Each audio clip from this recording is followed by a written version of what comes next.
Hi, welcome to this edition of Newsmakers, a product of the Rock County Civics Academy, where we try and bring into the studio people who quietly, sometimes behind the scenes, are setting the tone, setting the tempo, and setting the direction of the communities that make up the greater Rock County area. These are the folks that, well, they're making a difference in life, and they're doing it oftentimes in ways that you don't really realize. And they're really your friends, your neighbors, the folks that you probably see in the coffee shop on occasion, but this is your chance to get to know them a little better.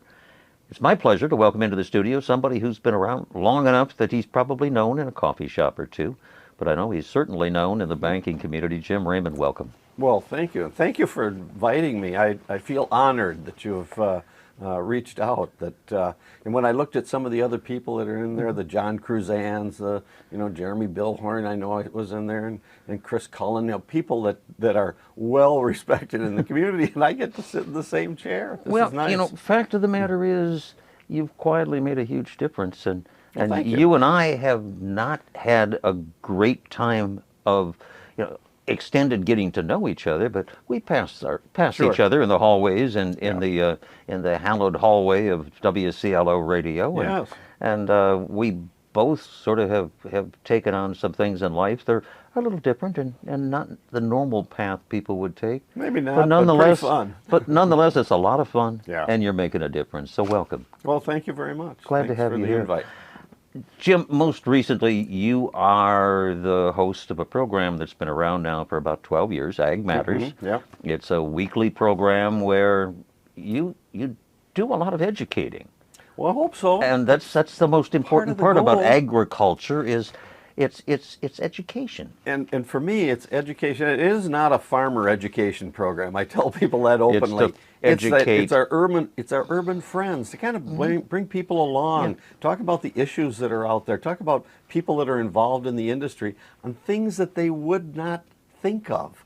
Wow. I'm going to be soon interviewing a lady that grazes goats, and you'd say goats, goat grazing. Yeah, but it's different. She does some of these patches of land that have trees and buckthorn and I don't know, trash trees that are growing in there, and she turns in goats. Now, who'd ever think of that as being agriculture? But it is. But it is. It is ag. Yeah. It is ag is But thanks so for many noting different that. things. Yeah.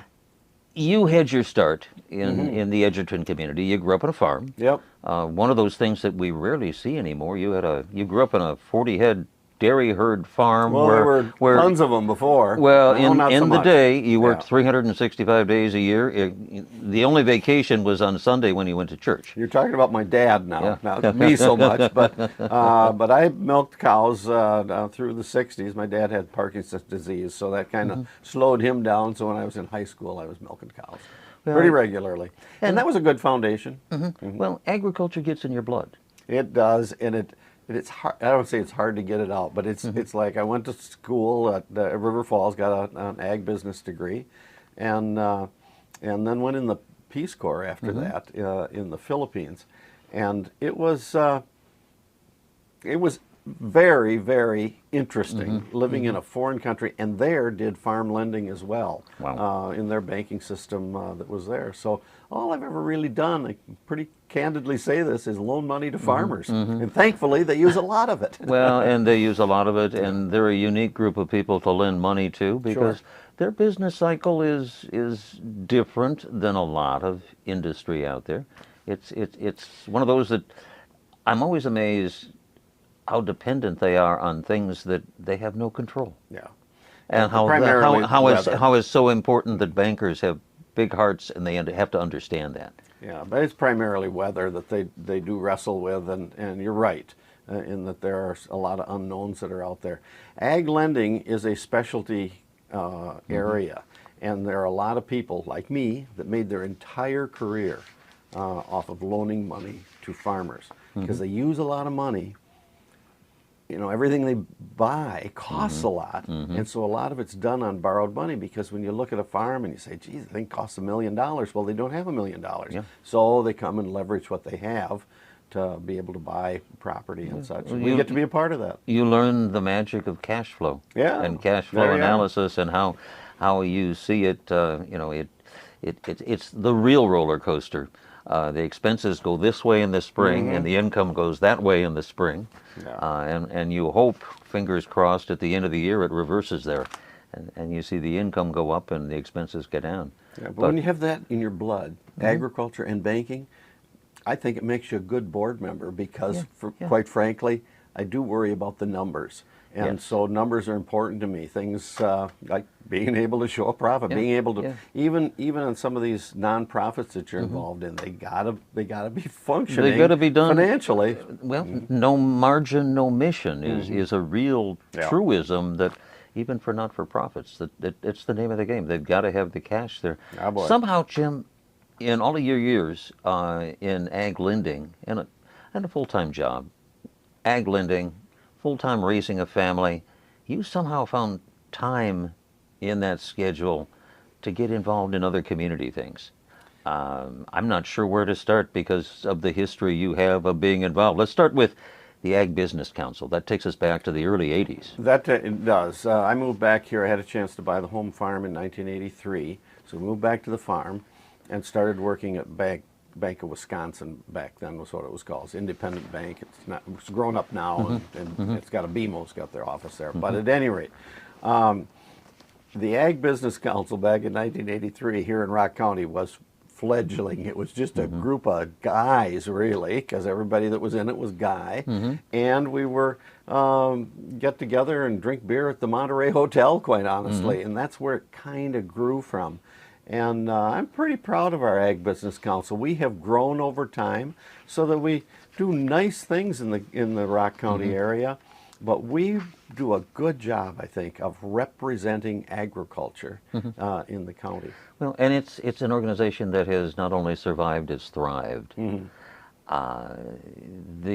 other thing that I'm sure you have to have some level of pride in is, off and on, you've tallied about 30 years on the Edgerton School Board. I have. It's a couple of different stints. I got on in 1984. And in round numbers, I probably did that for 24 years and then came back. I got off when I didn't have kids in school anymore. And then when the grandchildren came along, I kind of got back on. And I'm very glad to be back on. I love the Edgerton community. I love small towns. I think you can make a difference easier in a small town a lot of times. And so it's been fun in being involved in that. So I love education. I read in our local grade school every week, so it's nice to have your fingers in something that's fun like education. Well, and you active in the school board. You're also active in a service club and Rotary, and that's a big juggling act. I mean, I always suggest to people you got 168 hours in a week that you can strategically allocate, and somehow you've been able to do it pretty well. Well, you make it sound like it's more difficult than it is. You've been involved. A lot of it's fun. Rotary, that's fun. That's my one of my primary friend bases. Go and have lunch with your friends, and then do nice things in the community. What can go wrong with that? That's a better deal I can't think of. Yeah, and the school board's a little bit like that too. The point I'm trying to make in it is that you can have tough times in school boards. Yes, it has a lot to do with your administrative team. If you got a strong administrative team and they've been there for a long time and they're seasoned, they take away a lot of the work on a school board, and that's we've been very lucky. All of us went through the pandemic. That was not fun, and it was a difficult time to get through. But I don't know. I've been proud of our school board. We held together. We got a 9-member board, and we pulled together. Going through that time. So. Well, and one of the measures of a solid community is the strength of the school district. And I like to measure a community a lot by virtue of a strong business community, followed by a strong school board, strong education base, and then outstanding health care. And Edgerton as a community has all three. Yeah, we're very fortunate, and I can speak very candidly about the Edgerton school system in that we're strong financially too. That really, really does help. We're down to now where we've got all of our term debt is on 13 years now. So, Mm-hmm. 5, 6 years from now, we're going to have that half paid for. Yeah. We're working ourselves to the point where we're in a very, very strong position. Well, And that helps. That helps. That helps, and, Yep. and I would credit some of that to that the ag lending background. Yeah, I think it's mixed in paying there. attention to numbers. Sure, yeah. The decision to get involved in a community when you're juggling family and job and business, that's a tough equation. I like to say the calculus isn't easy. What advice would you give as we're out there trying to find people to fill slots on private not-for-profit boards, and not just fill the slot, but be active and be contributors, to run for public office, serve on a school board, serve on a city council, serve on a county board? What advice would you offer that maybe alleviates some of the fears people have? Well, I don't know. I will tell you that I'm one who believes that you recruit people for some of these positions, whether it's the county board. I know that there's recruiting goes on when you get people to go run for state offices of assembly or something like that. But even on the local level, to me, it's very important that you look over we got a position. And the school board is very much like this. Somebody says, well, my kids have all graduated. It's time for me to get off. That's where guys like me kick into action, because I think it's important that we recruit people for those jobs.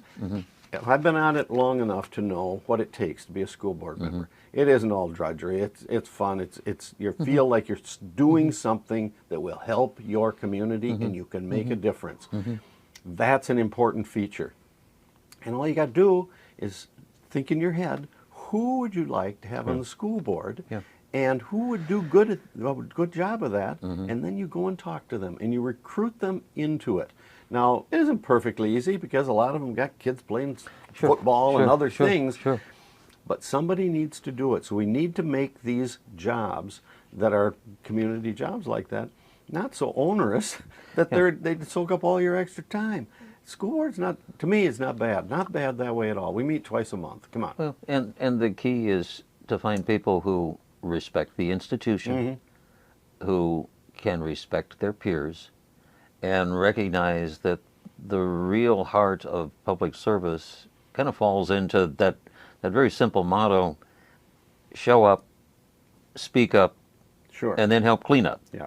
Because that's really what it's all about, isn't it, Jim? Well, and lately we've seen this division across in the political, people get their political lines drawn. And that has not necessarily, it's influenced, but it hasn't necessarily, the lines haven't been as hard drawn on the local level. Yeah. So, whether it's county board or school board or whatever, you can kind of get a feel for what people's directions are in maybe their political life or their thoughts. But honestly, it's finding that center, that core that can work together and see both sides of an issue and work together and make things happen on behalf of a community. Sure. Jim Raymond, our time is up. Thank you very much for all you do in the community. Keep doing it. Thank you. It's important. Jim Raymond, he's kind of the voice of ag matters and then a whole lot more. He's making a difference every day in the Edgerton community, which in turn makes a difference for all of Rock County. He's one of those people behind the scenes shaping your quality of life that we kind of take for granted at times. And if you have a chance, reach out, pat him on the back and say, keep it up. Thanks, Jim, again. Well, thank you. That's going to wrap this session. Join us again next time. We'll have another newsmaker on this program from the Rock County Civics Academy. Have a great day.